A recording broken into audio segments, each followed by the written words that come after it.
नफरत पैदा हो गई थी कि काम करने के दौरान भी वो फ्रस्ट्रेट रहता था और कभी कभार तो कस्टमर के ऊपर भी गुस्सा कर दिया करता था।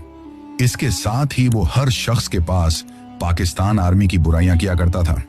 क्योंकि उसके मन में पाकिस्तान आर्मी के प्रति एक ऐसी नफरत बैठ गई थी जिसके चलते वो किसी भी हद तक जा सकता था।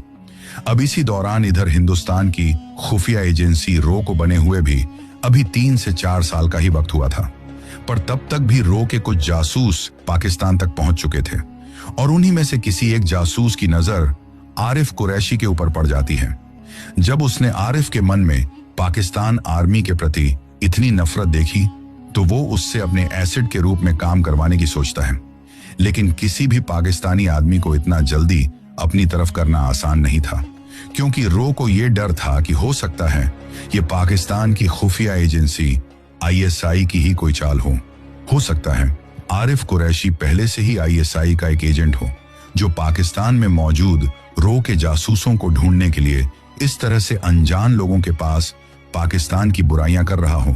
ताकि रो का कोई एजेंट उसके पास आकर अपनी सारी पोल खोल दे। इसी वजह से कई महीनों तक उसके ऊपर नजर रखी गई।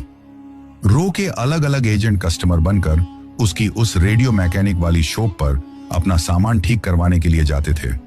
धीरे धीरे कई महीनों की रिसर्च के बाद जब सबको यह यकीन हो गया कि आरिफ कुरैशी को रो का जासूस बनाया जा सकता है, तो फिर एक शाम को रो के कुछ एजेंट आरिफ से जाकर मिलते हैं